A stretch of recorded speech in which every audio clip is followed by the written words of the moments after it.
Millionaire finds out ex-wife, lives in shelter, what he does next shocks. Everyone. Thomas Langford was once the life of every party, a suave millionaire who seemed untouchable in his tailored suits and expensive cars. But behind that polished smile lay a tangled history of heartbreak and regret. His once beloved ex-wife, Juliet, vanished from his life years ago after a brutal divorce. Thomas thought he'd left her in the rearview mirror for good, until fate threw him a curveball that shook his entire world. She was living in a shelter, penniless, vulnerable, and in desperate need of help. What Thomas did next not only changed her life, but sent shockwaves through everyone who thought they knew him. Thomas Langford was born into a modest family in the outskirts of Chicago. His parents were teachers who struggled to make ends meet, instilling in him a relentless drive to break free from financial insecurity. By the time he turned 25, Thomas had already orchestrated 2 successful tech startups, both acquisitions making him a small fortune. At 28, he founded Innovolux, a company that created cutting-edge data security solutions. Within a few years, Innovolux struck a major deal with the Point US government. Almost overnight, Thomas catapulted into the upper echelons of wealth and influence. But with success came a taste for extravagance he'd never known. He dined at Michelin-starred restaurants, wore suits from Savile Row, and traveled first class around the world. By his 30th birthday, Thomas was a millionaire many times over, and his ambitions stretched further than even he could have imagined as a boy. People who'd known him in his younger years marveled at his transformation from the hard-working, brainy teenager who always sat at the front of the class to the charismatic mogul with a mesmerizing smile. In the flurry of his success, Thomas met Juliet at a networking event at the Hilton Chicago. She was new to the city and had been invited by a mutual friend. One glance at Juliet, and Thomas was immediately drawn to her inquisitive eyes and easy smile. She was an art gallery manager who appreciated conversation about aesthetics and creativity. Their connection was instant, like 2 puzzle pieces falling into place. Thomas found himself enthralled by her gentle spirit and genuine laughter, a stark contrast to the high-stress corporate environment he lived in daily. They dated for a whirlwind 6 months that felt more like 6 days. Every moment with her was exhilarating, dancing under the starlight at Chicago's Navy Pier, sharing hot dogs at a beloved local stand, or strolling through the halls of the Art Institute of Chicago, where she explained the subtle interplay of color and emotion in famous paintings.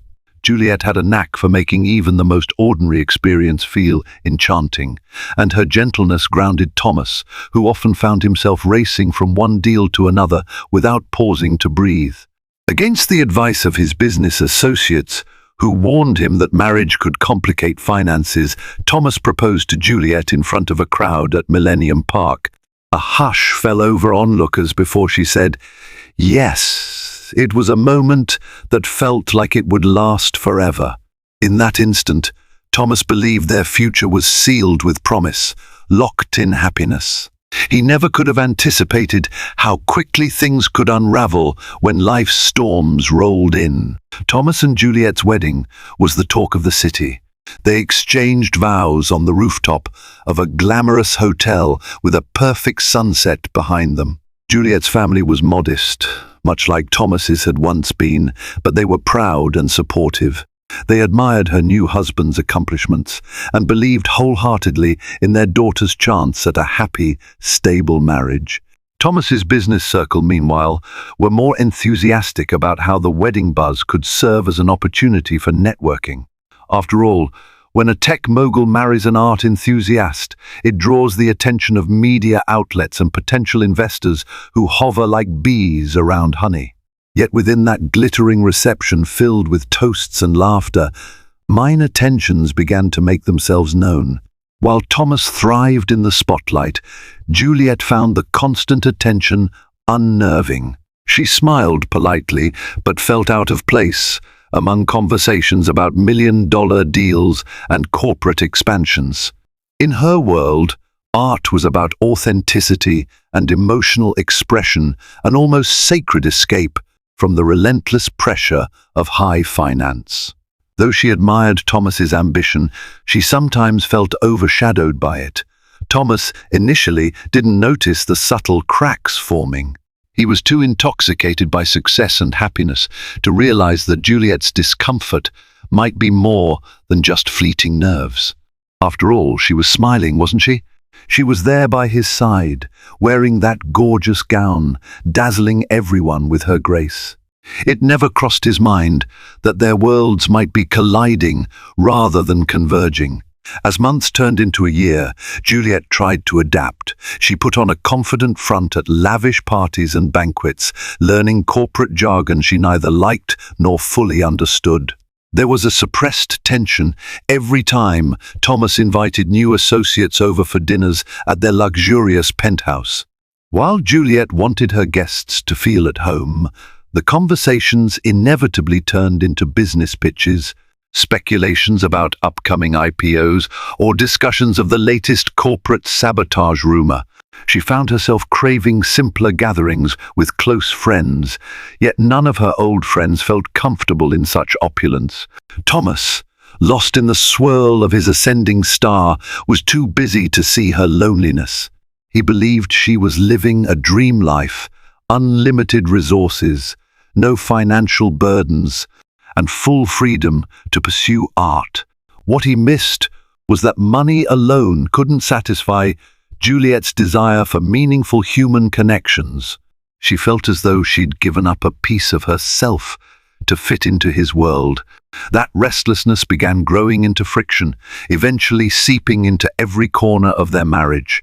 Juliet missed the man who had once so attentively listened to her stories of famous painters and had been enthralled by her perspective on life's small beauties. Now, Thomas seemed always preoccupied, juggling new mergers, expansions, and philanthropic events that often felt more like PR stunts than genuine charitable efforts. The man she loved was still there, but he was hidden behind the glitzy armor of a power-driven CEO. Around the time their second anniversary approached, the difference between their personal goals became more pronounced. Juliet wanted a family, a child to hold and raise. She believed that sharing in the excitement of new life could nurture a deeper bond between them. She mustered the courage to bring it up one day, her heart pounding as she broached the topic at their expansive dining table. Thomas's reaction was lukewarm at best. He gave her a quick smile, then rattled off a rehearsed explanation about timing. His business was on the cusp of a massive international deal, he said. Now wasn't the time to shift focus. Perhaps in a year or two, when things had stabilized. It felt like a lukewarm dismissal at a moment when Juliet's vulnerability was at its height. She couldn't help the tears that welled in her eyes. Thomas, misreading her emotional response, tried to placate her with a promise of a future talk. But the hurt sunk deeper. Juliet began to question if her happiness even mattered to him, or if she was merely an accessory to his unstoppable climb. In the weeks that followed, the tension grew from subtle to overt. Juliet was invited to set up a small exhibit of her own paintings at a local gallery. Previously, she had set aside her passion for painting to focus on managing other artists, but the lure of expressing herself on canvas became overwhelming as she searched for an outlet in her lonely new life. She wanted Thomas to be there for the exhibit's opening, but his busy schedule kept overshadowing her request.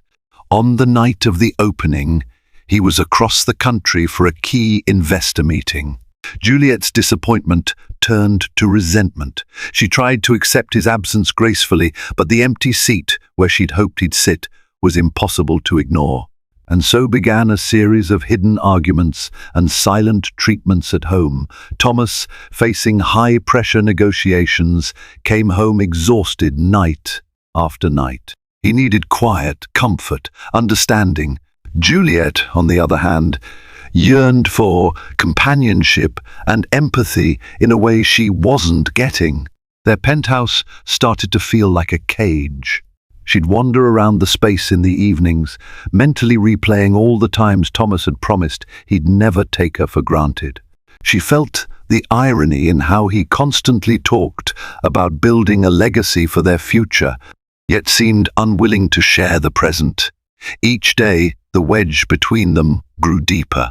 Their fights escalated one fateful night when a rumor reached Juliet's ears that Thomas had been seen at late-night dinners with a glamorous PR consultant. Although Thomas denied anything more than professional dinners, Juliet's insecure mind lingered on all the ways she felt neglected. She questioned whether he found the consultant more appealing, more aligned with his world. Thomas lashed out defensively, citing the never-ending demands of his business, the intense competition in the tech space, and how everything he did was to secure their future. Juliet pointed out that he never even bothered to attend her art events or discuss her interests anymore. Their clash swelled into a screaming match, culminating in Juliet locking herself in the guest bedroom, sobbing until dawn. Within days, she packed a small bag and took refuge in a friend's apartment. That was meant to be a temporary reprieve, but Thomas, still seething, refused to reach out and apologize. As he expected her to come to her senses, instead of cooling down, the situation worsened. Attorneys got involved, formalizing a separation. Juliet felt betrayed by how swiftly and coldly Thomas's legal team moved to structure a settlement, as if she were just another loose end to tie up in his empire. Through the entire painful divorce process, Thomas's pride was so wounded that he avoided any real communication with Juliet. He truly believed he was the victim, accusing her of abandoning him when he needed her moral support. His wealthy circle coddled him with reassurances that she just couldn't handle the high-stakes life he led.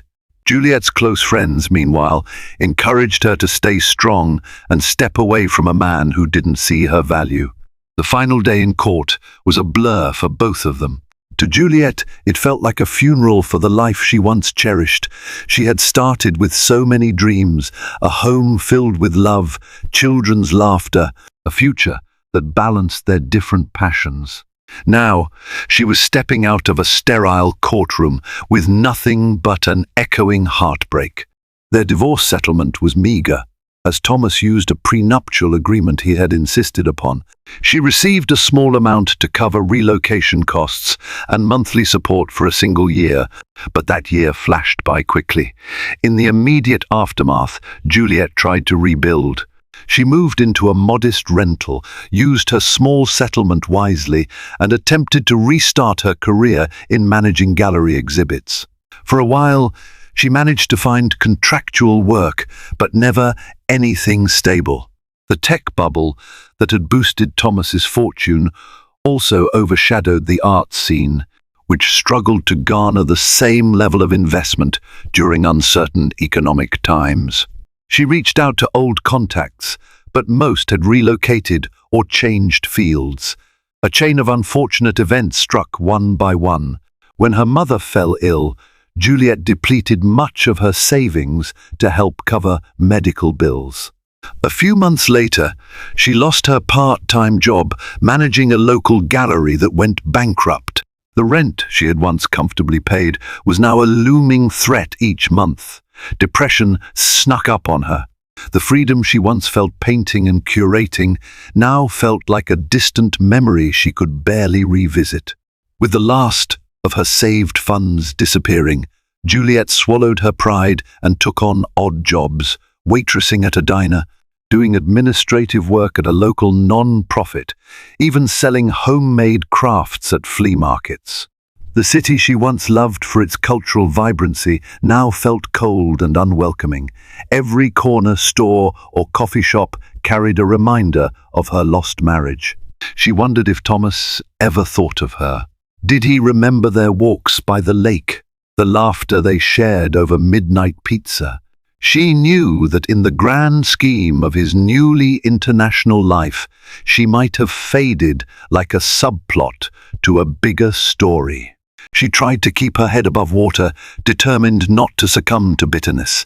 But life had other plans. Medical bills from her mother's deteriorating condition mounted. Juliet's modest diner salary barely covered her own living expenses, forcing her to make decisions that chipped away at her last semblance of stability.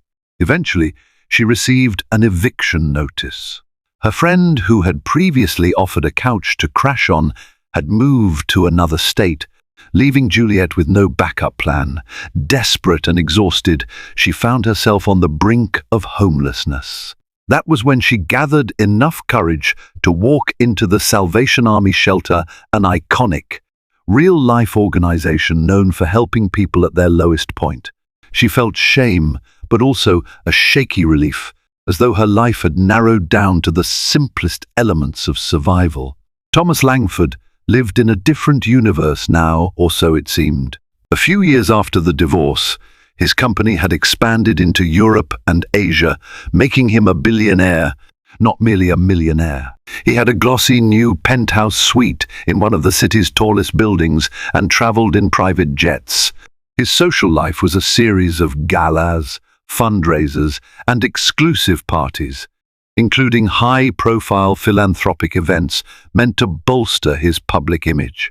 Yet behind the glamour, Thomas grappled with a sense of emptiness he couldn't quite place. He had tried dating after Juliet, but each relationship felt transactional. The women he met seemed more intrigued by his wealth than by who he was. He built walls around himself, cynically concluding that love was a fairy tale. His business soared, but he was haunted by a persistent disquiet that manifested in insomnia and an almost addictive obsession with new projects. The swirling mixture of power and loneliness drove him ever forward, never allowing him to reflect too deeply. Thomas's philanthropic advisor, a sharp-eyed woman named Lisa, noticed that his philanthropic contributions often lacked personal involvement. It was as if Thomas was ticking off a box, rather than truly caring about the causes he was funding.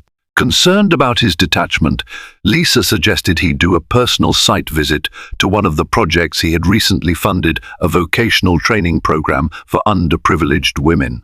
The program was hosted at a Salvation Army center on the city's south side. Reluctant at first, Thomas eventually agreed, seeing it as a chance to gain positive media coverage for an upcoming business deal.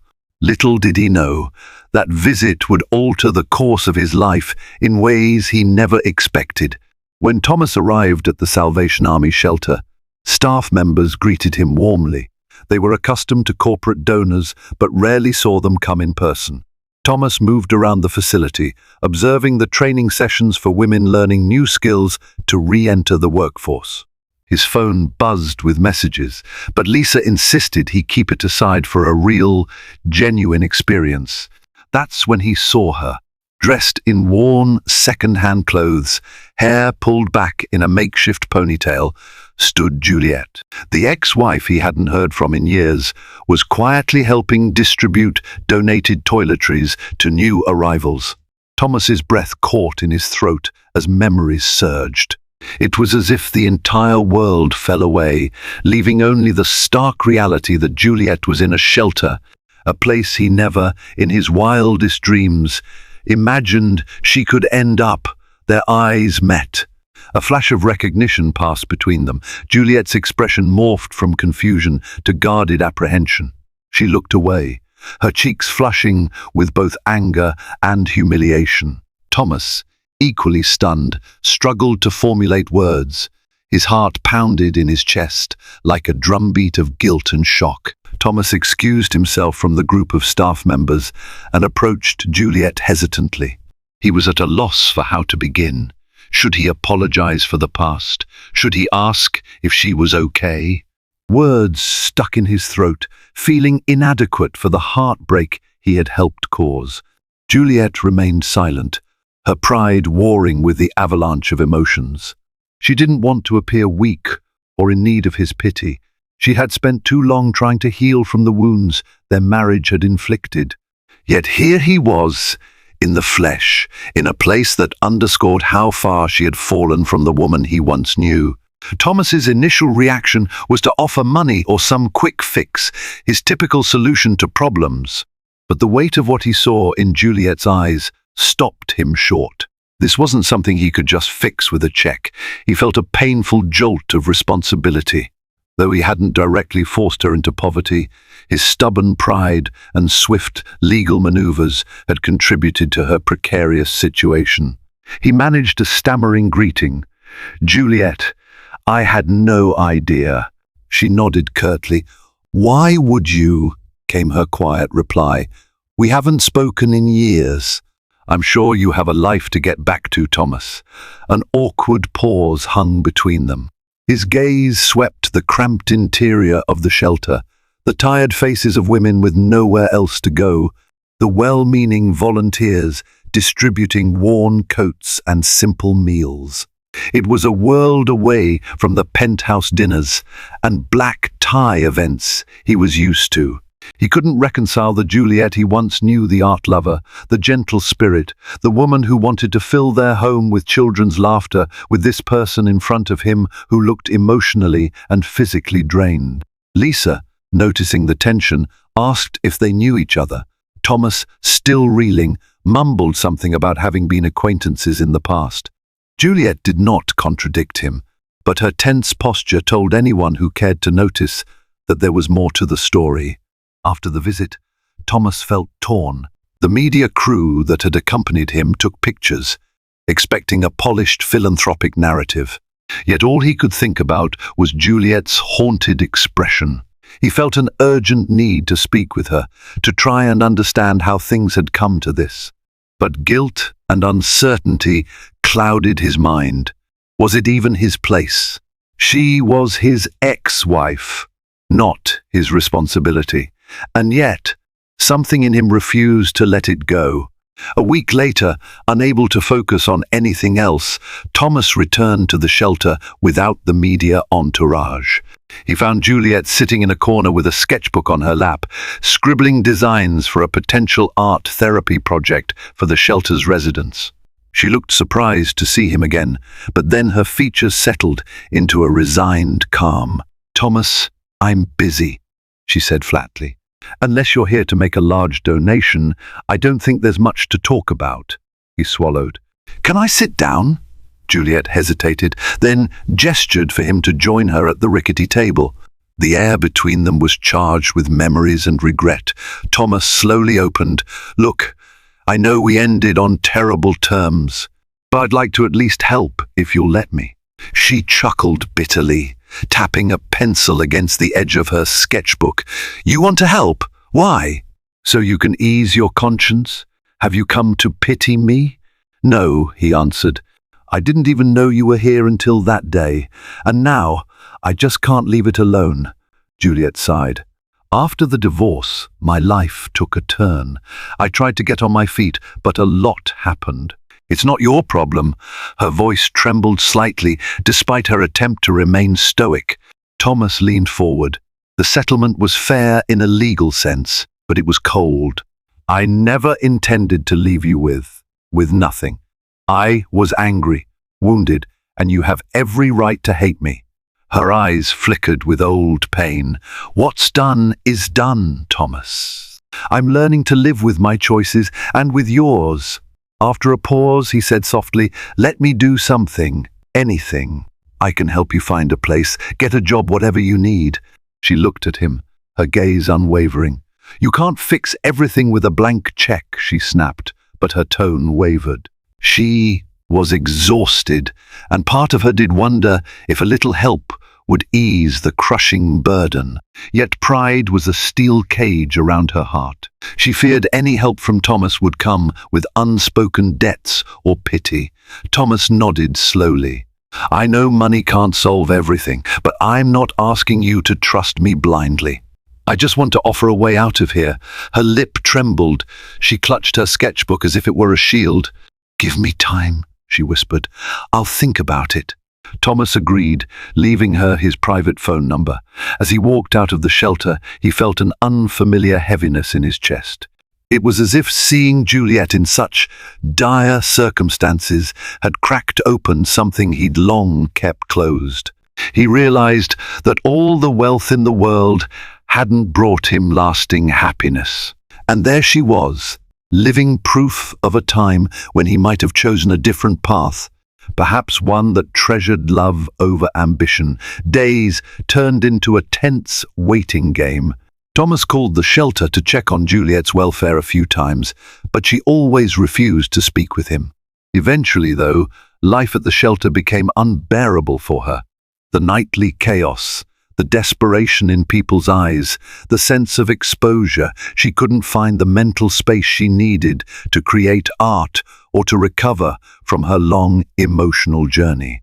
When Juliet finally dialed Thomas's number from an old payphone outside the shelter, her voice was shaky but determined. "If I agree to let you help me, I want to do this on my terms," she said. Thomas agreed immediately, relieved that she was at least open to conversation. They decided to meet at a quiet cafe near the shelter, an unassuming place called Sunny Cup, known for serving cappuccinos that tasted like heaven. There, Juliet laid out her conditions. She didn't want a lump sum of money or charity. What she needed was a chance to regain her independence. She had a background in gallery management, so if Thomas could use his connections to land her a stable job within the arts community, she'd accept. And if there was a small, decent place she could rent with that salary, that would be enough. Thomas listened carefully, nodding. "I can do that," he said. "But maybe you could also see if there's anything you'd want to do at my company." The words slipped out before he could stop them. It was an impulsive suggestion, more about not wanting her to be far away than about practicality. She raised an eyebrow. "Me at Innovolux? Why?" he shrugged, fumbling for an explanation. "We have philanthropic programs. We support art initiatives in public schools, sponsor museums, host events. You have experience in curation, event organization. It might be a perfect fit if you want it." Juliet drummed her fingers on the table. A part of her wanted nothing more than to say no. Another part of her longed for an opportunity to use her skills in a stable job that paid well. "I'll think about it," she said curtly, refusing to give him the satisfaction of an immediate answer. Thomas nodded, swallowing his excitement. "Take your time," he repeated, for what felt like the 100th time since re-entering her life. In the weeks that followed, Juliet moved out of the shelter and into a small studio apartment in a transitional housing community, thanks to Thomas's behind-the-scenes negotiation with a local property manager. Her new residence wasn't luxurious by any stretch, but it offered her privacy and a sense of dignity she hadn't felt in a long time. True to his word, Thomas arranged interviews for her with a few art organizations, one of which was managed by a long-time acquaintance of his. Juliet also interviewed for the philanthropic department at Innovolux, deciding to keep her options open. Though initially skeptical, she was surprised by how professional the Innovolux philanthropic team was.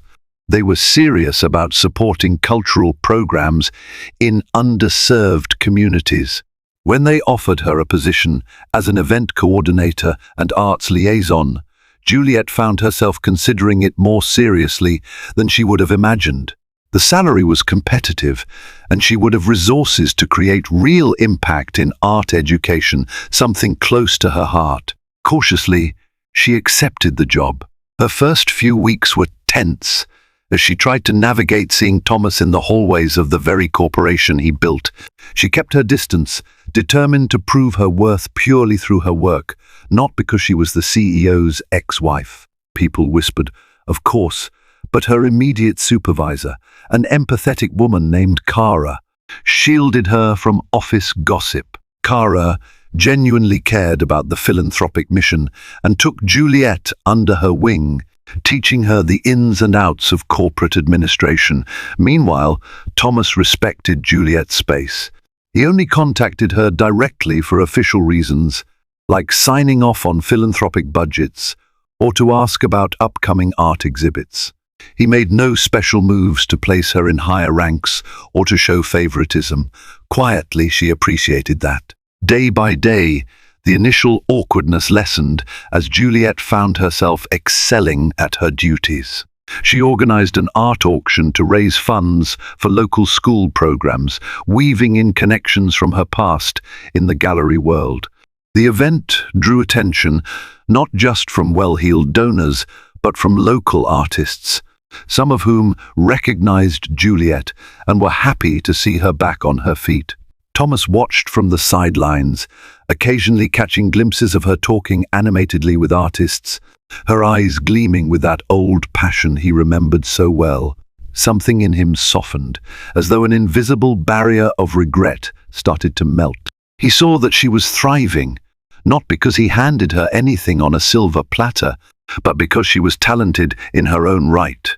That realization left him both proud and humbled. Just as Juliet's life began to stabilize, rumors at Innovolux started swirling about a major expansion. Thomas had plans to acquire a cutting-edge cybersecurity competitor that had a foothold in Europe. This acquisition would require an extensive shake-up at the company's new management structures, possible layoffs in non-core departments to balance budgets, and reallocation of resources. Juliet found herself worried. Even though philanthropic programs were important, they often were the first to get cut when profit margins were at stake. She attended strategy meetings where executives seemed divided. Some believed philanthropic ventures polished the company's public image, while others saw them as an easy budget-trimming target. Her fears were not unfounded. One morning, Juliet received a curt email summoning her to a meeting with the CFO, Ellen Price. Ellen wasted no time. The new acquisition is expensive. We need to streamline. That might mean decreasing the philanthropic budget by up to 30%, she explained.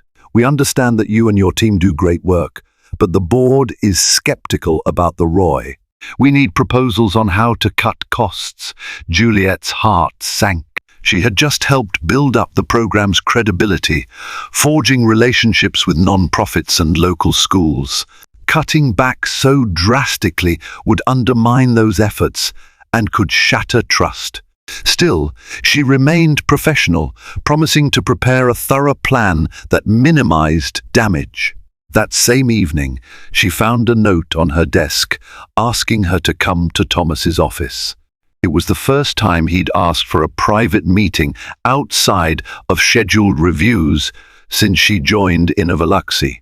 Her nerves were on edge. When she stepped into his vast glass-walled office, the city skyline twinkled behind him. He motioned for her to sit. "Juliet, I heard about Ellen's meeting," Thomas began, leaning forward. "I want you to know I'm fighting for our philanthropic branch.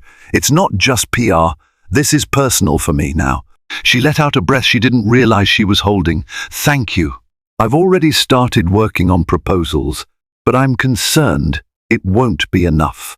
Thomas drummed his fingers on the desk, a gesture she recognized from their past. He did it when he was thinking intensely. "We'll figure it out," he said. "In the meantime, I want you to keep doing what you're doing. Let me handle the board." A flicker of admiration passed through her. She remembered the confidence that had once drawn her to him, that sense of determination that seemed able to topple mountains. But she also remembered how that same determination had once eclipsed everything else. "All right," she replied softly. "I'll trust you on this." To Juliet's surprise, she found an ally in Thomas's CFO. Ellen Price was tough, detail-oriented, and initially came across as the type who would slash budgets mercilessly. But as Juliet worked closely with her, she discovered that Ellen had once been a teacher in a disadvantaged school before pivoting to finance. The philanthropic cut was not Ellen's personal vendetta, rather. It was a difficult decision forced by board directives. When Juliet approached her with a comprehensive plan that restructured funding without sacrificing vital community programs, Ellen listened intently. "This is ambitious," Ellen said, scanning the report, "but it's also creative. You want to consolidate some overhead by partnering with local businesses and non-profits to share venue costs, volunteers, and marketing expenses?" Juliet nodded. "Yes. Also, introducing an art-based mental health initiative in schools could draw state grants if we partner with the Department of Education. It's about forging alliances outside the company, so we don't have to bear the full cost alone." Ellen leaned back, impressed. "You're effectively transforming the philanthropic department into a collaborative model. That might actually work. I'll present this to the board at the next budget meeting." Buoyed by Ellen's support, Juliet poured her heart into preparing an even more detailed strategy, crunching numbers late into the night. She sought advice from various non-profits, typed countless emails, and even reconnected with individuals who had once admired her work in the arts scene. It was exhausting, but for the first time in years, she felt a sense of purpose that went beyond mere survival.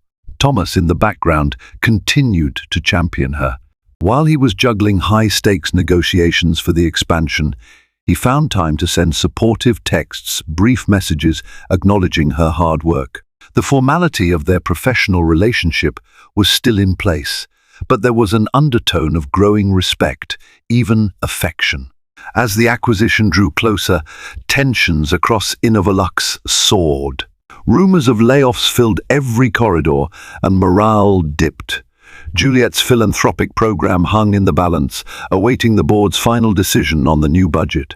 One afternoon, while finalizing the board presentation, Juliet received an urgent call from the shelter she had once stayed in. Her friend Ava, who still volunteered there, was distraught. The shelter faced a sudden funding shortfall and risked turning away new arrivals.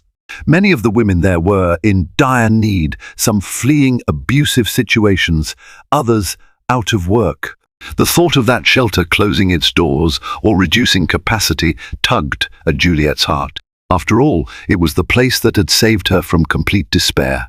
She asked Thomas if there was anything Innovolux could do. He grimaced sympathetically. "I'd love to help, but the timing is terrible. We're under scrutiny right now. Any large donation or shift might raise eyebrows at the board meeting. They could claim we're being irresponsible while we're short on capital for the acquisition." Juliet's frustration boiled. "But this is people's lives.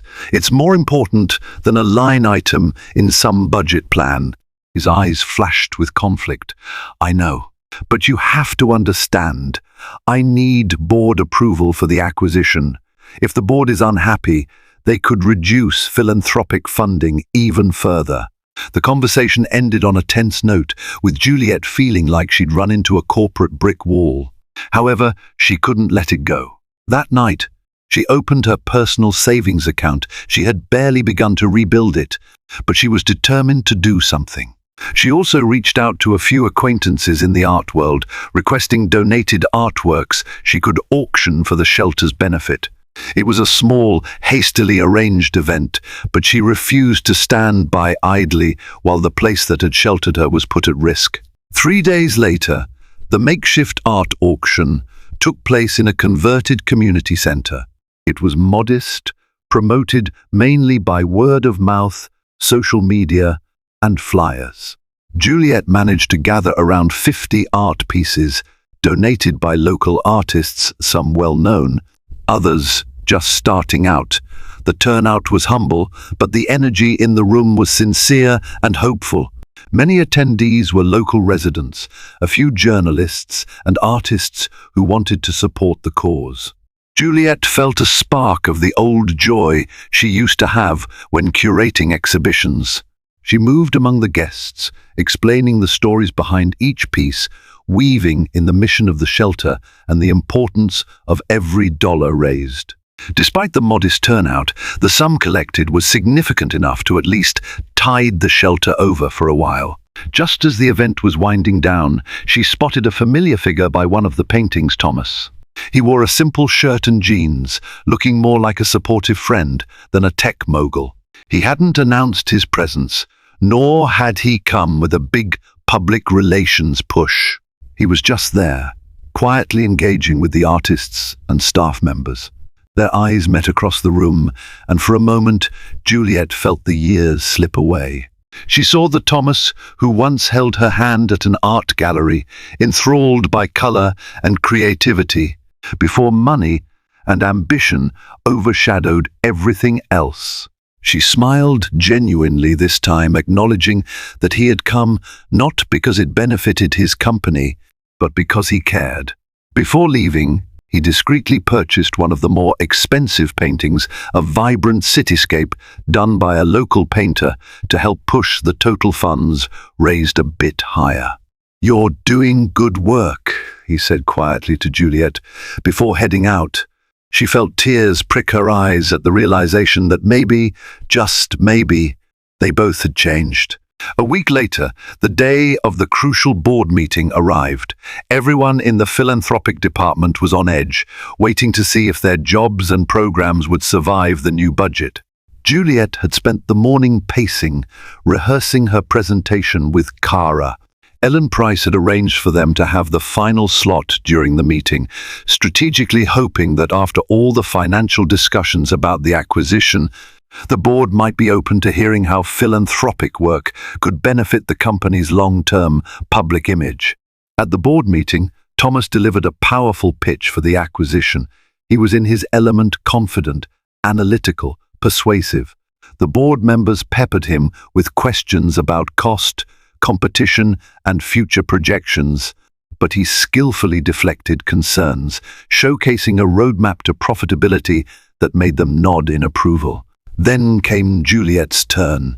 Her heart pounded as she took the podium. She saw the skeptical faces of the board members, most older, wealthy individuals whose primary interest was in returns on their investments. She started by presenting the philanthropic department's achievements, highlighting the positive media coverage, the community goodwill, and potential government grants. She then segued into the new plan that involved forging partnerships with non-profits, businesses, and educational institutions to share costs and expand reach. "This is more than just numbers," she concluded. "When Innovolux invests in communities, we build a legacy of trust. People remember when corporations step up, especially in times of need. We have an opportunity to revolutionize how tech companies engage with the arts and education. If we pull back now, we risk losing not just good press, but real human connections that elevate our brand and, more importantly, our humanity." Silence followed. Juliet swallowed, worrying she had been too emotional. Then one of the board members, a silver-haired man with a stern expression, started clapping slowly. Others joined in, albeit more reservedly. Ellen Price glanced at Thomas, who smiled a proud, genuine smile that Juliet hadn't seen in years. The board approved the philanthropic budget with only minimal cuts, far less than expected. It was a victory, one that signaled a new chapter for both Juliet and the company's philanthropic ambitions. In the weeks that followed, life settled into an unexpectedly peaceful rhythm. The acquisition, while challenging, was moving forward under Thomas's careful guidance. Juliet's philanthropic team breathed a sigh of relief, knowing their jobs were safe and that they'd continue to expand community programs. The tension that had once defined Juliet's relationship with Thomas began shifting into something that felt cautious yet hopeful. But karma, it seemed, had its own timeline. One morning, an investigative reporter published a scandalous article revealing that Innovolux might have engaged in questionable practices during its rapid expansion. Allegations ranged from bribery to confidentiality breaches. While the article lacked concrete evidence, it rattled the market, sending Innovalux's stock plummeting. Thomas was livid. He suspected a rival company, perhaps even the one he was trying to acquire, had planted the rumors to sabotage the deal. However, without concrete evidence, there was little he could do except release a formal statement denying the allegations and commence an internal investigation. Suddenly, the empire Thomas had built felt shaky. Shareholders demanded answers. Investors considered backing out. The board, once supportive, turned anxious, pressing for a swift resolution.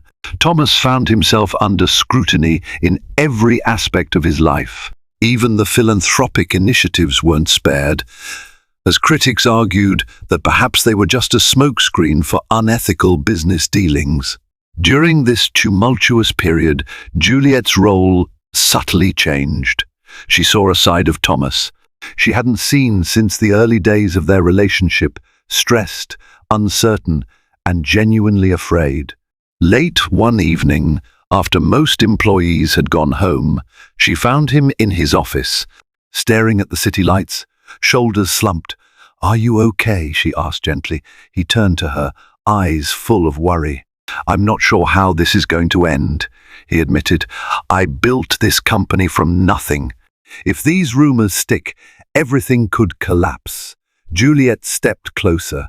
"You should know, if there's anything I can do anyway to show people the real work Innovalux does in the community, I'll help." Thomas gave a faint smile. "I appreciate that. And for what it's worth, I'm sorry you've been dragged into this. But the crisis escalated when the rival company publicly withdrew from the acquisition, citing concerns over Innovalux's ethics. The blow was massive. Innovalux's shares tumbled further, prompting the board to demand immediate damage control.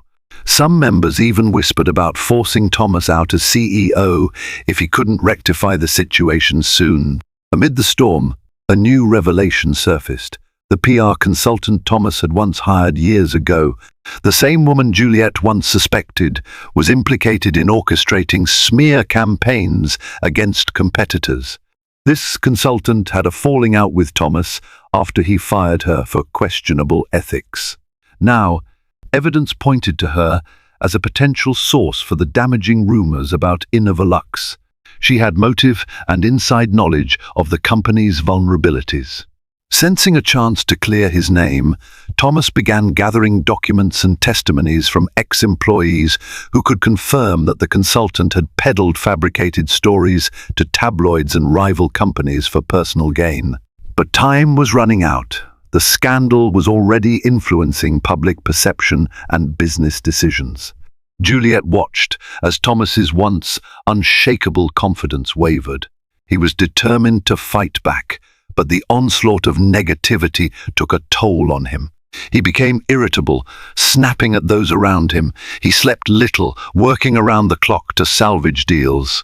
Something about his desperation reminded Juliet of her own darkest hours, when the world seemed to close in.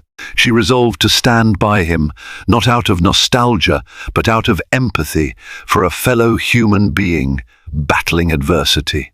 The break Thomas desperately needed arrived in the form of an old contact who had direct knowledge of the PR consultant's unethical tactics.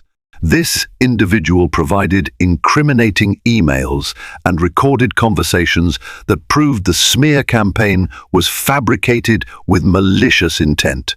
Energized by this evidence, Thomas held a press conference at a local auditorium to clear Innovalux's name, meticulously unveiling the truth. The moment felt surreal to Juliet as she stood off to the side, watching. She remembered how, long ago, Thomas had handled adversity by throwing money or legal threats around. But this time, he took a more measured approach, backing each claim with verifiable facts and testimonies. Even more surprising was how he acknowledged mistakes, expressing regrets over past corporate aggressiveness, and vowing a more transparent future. The press conference turned the tide. Over the next few days, news outlets pivoted their coverage, painting Innovolux as the victim of a calculated smear campaign. Investor confidence began to stabilize. The board, initially on the verge of mutiny, stepped back in support of Thomas's leadership. People were impressed by how thoroughly he dismantled the false rumors and by the philanthropic track record that his teams, including Juliet, had built.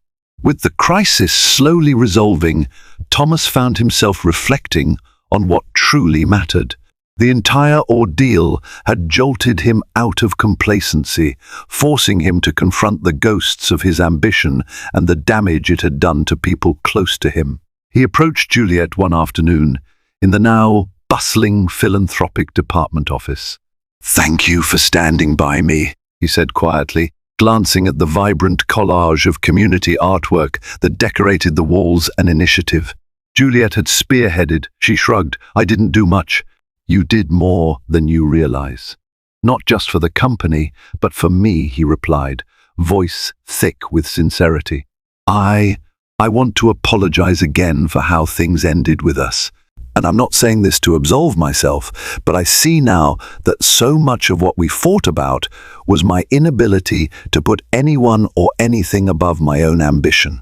Juliet studied him, wondering if this was another fleeting show of regret or something more real.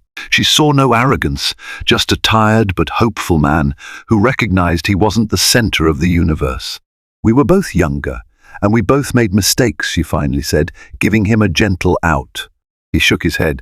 "Yes, but I hurt you, and by the time I realized, I was too stuck in my pride to make amends. Seeing you in that shelter was a wake-up call I never expected." A trembling silence hung between them, filled with unspoken words of sorrow, forgiveness, and longing. Without warning, tears welled in Juliet's eyes. She quickly brushed them away, not wanting to cry in the office. "We can't change the past, Thomas. But maybe we can move forward better." He nodded, a gentle smile curving his lips. "I'd like that." One evening, Thomas mustered the courage to invite Juliet for dinner, not at a fancy penthouse or a five-star restaurant, but at a cozy family-run Italian place he'd discovered recently. To his relief, she accepted. The conversation flowed more easily than he expected. They talked about art, philanthropic projects, the shelter's situation, and even shared a few memories of their early days. Each meeting that followed felt like turning a page on a novel they'd once closed too soon. They were not racing into any grand romantic gestures. Instead, they were rebuilding a bond on cautious, honest ground. Thomas was no longer the brash, single-minded CEO who believed everything had a price.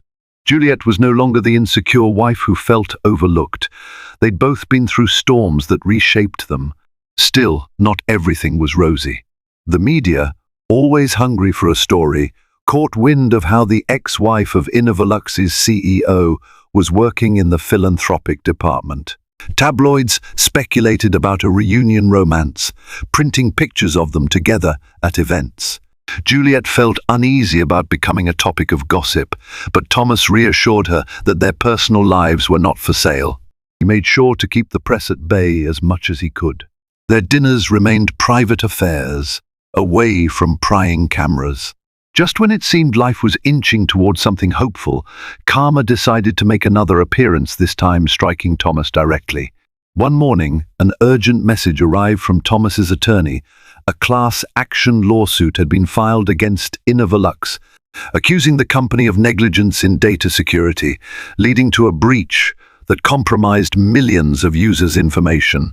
Investors panicked again, and the stock plunged, reversing much of the recovery that had followed the smear campaign exoneration. Thomas was blindsided. Innovolux's entire brand had been built on secure data solutions. A security breach suggested catastrophic failure or sabotage. Worse, if the lawsuit held merit, it wasn't just money at stake. His entire reputation as a tech innovator who protected data could be destroyed. Juliet watched in horror as Thomas's phone lit up non-stop with calls from board members, frantic employees, and reporters. He barely ate or slept, returning to the same obsessive work pattern she remembered from their marriage. Only this time, it was laced with desperation. Though part of her felt exasperated how many crises could one company endure, she also saw the toll it took on him. One night, she visited his penthouse to find him hunched over his laptop, tension radiating from every muscle. Papers lay strewn across the marble counter, and half-empty coffee cups littered the table.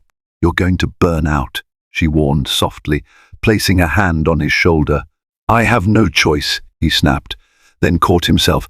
"I'm sorry, I can't believe this is happening." Juliet sat beside him, scanning the documents. Most details were technical jargon, but the gist was clear. If Innovolux lost this lawsuit, it could be forced to pay staggering damages, potentially bankrupting the company. Her mind drifted back to their final months of marriage, how pride and stress had driven him to shut her out. Thomas hesitated, then sighed. "I think someone on the inside may have orchestrated this like a sabotage or a grave oversight. I have to find out who." Driven by desperation, Thomas began an internal audit to trace the origins of the data breach. He enlisted the help of the best cybersecurity experts he knew. The deeper they dug, the more suspicious the situation became. Access logs indicated that certain administrators had unusual privileges. One name that surfaced repeatedly was an old college acquaintance of Thomas's, Benton Fry, who had joined Innovoluxy as a mid-level manager years ago. Benton had been entrusted with sensitive server credentials. Under normal circumstances, such trust was warranted by proven loyalty and skill. However, internal emails and logs revealed Benton had been meeting privately with a competitor. The revelations pointed to a deliberate infiltration orchestrated to wreck Innovoluxy's reputation. Benton had vanished once the scandal broke, failing to show up for work and leaving behind a cryptic resignation email. Thomas's disbelief turned into fury. Benton had been a friend, a guy he'd once helped financially when they were younger. Betrayal, it seemed, had no bounds. Armed with this new evidence, Thomas and his legal team countered the lawsuit with a claim that the breach was caused by intentional malfeasance from a rogue employee. If they could prove Benton's sabotage, Innovolux might avoid the crushing liability. Yet, the legal wrangling promised to be long and arduous. The public's trust in Innovolux, already shaken by earlier scandals, wavered again. The philanthropic division faced new scrutiny. Was the company using charitable acts to distract from internal corruption? Through it all, Juliet stayed.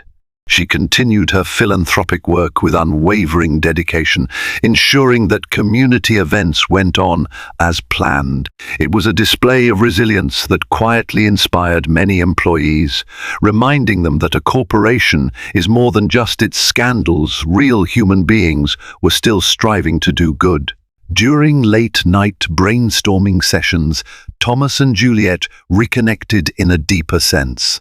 He began to confide in her, sharing doubts and fears he once hid. She offered calm reassurance, drawing from her own experiences of hitting rock bottom. Their relationship transformed into something tempered by hardship, far more substantial than a simple second-chance romance. Months dragged by. Lawyers battled in court. Investigators scoured data. Finally, a breakthrough. A digital forensic expert found an encrypted ledger on Benton's abandoned company laptop, detailing side payments from Innovolux's competitor.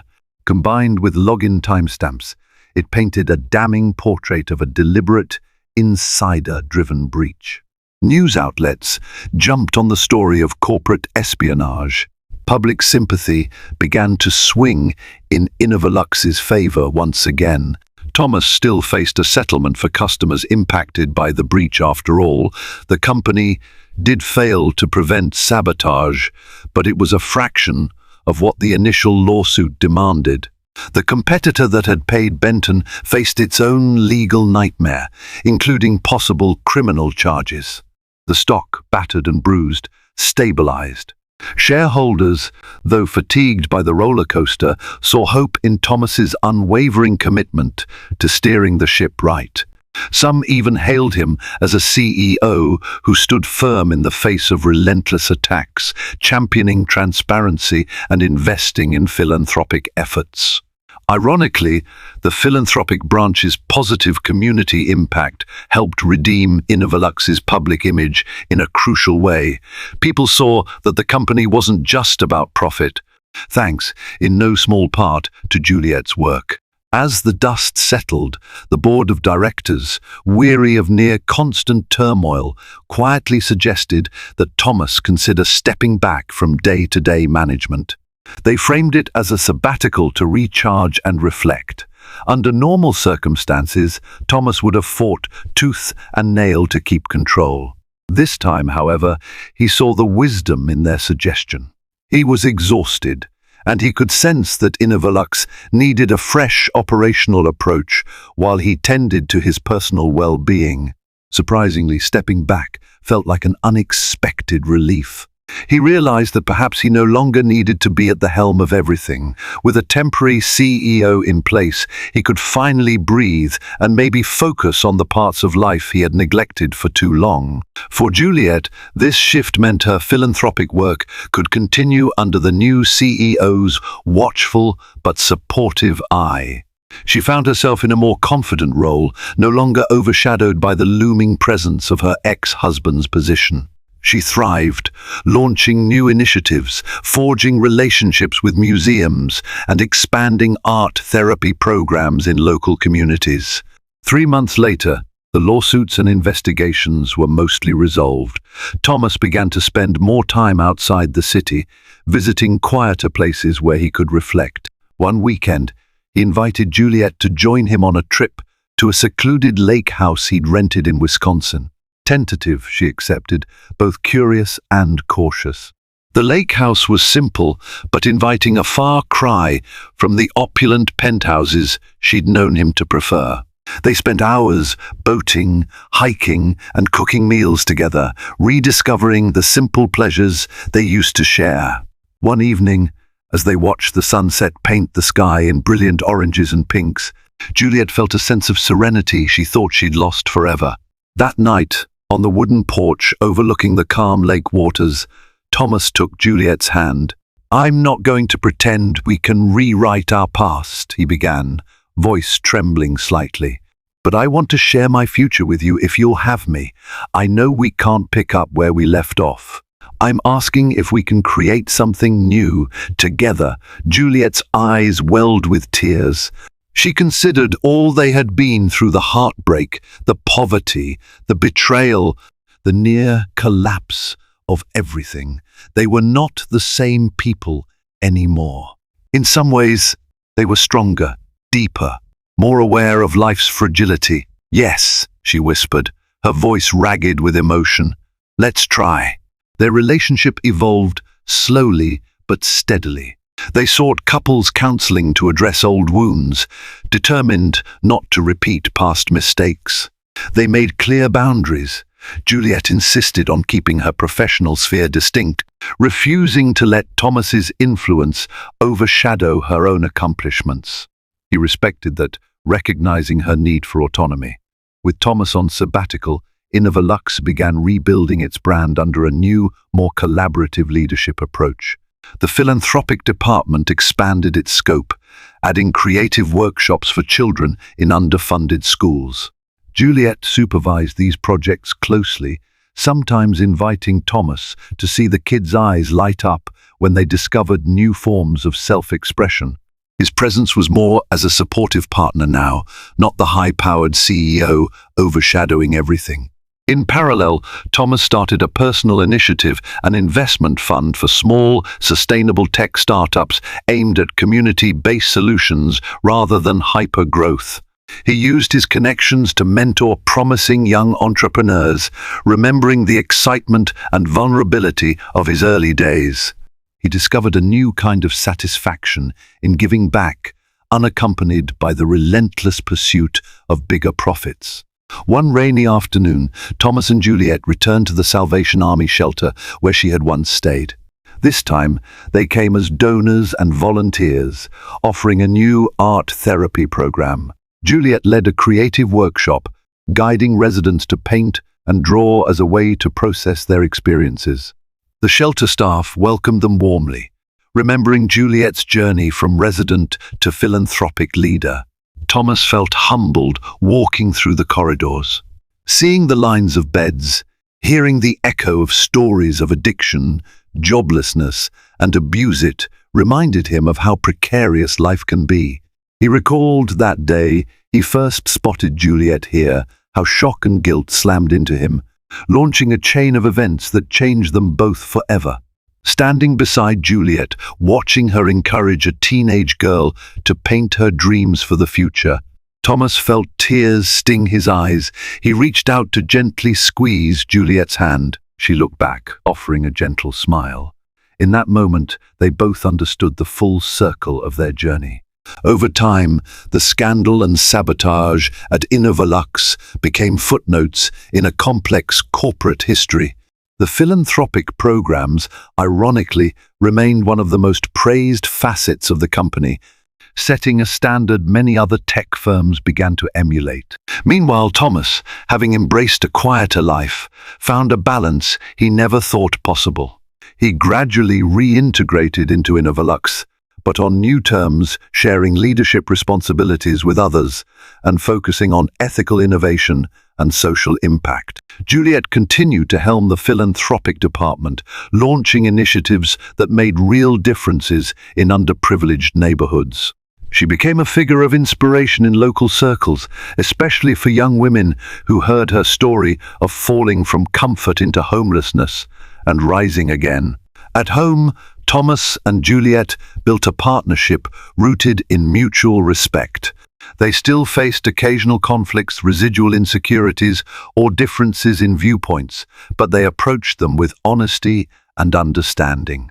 They even talked about starting a family, though they weren't rushing into it. This time, the conversation came from a place of mutual readiness, not as an afterthought in a chaotic life.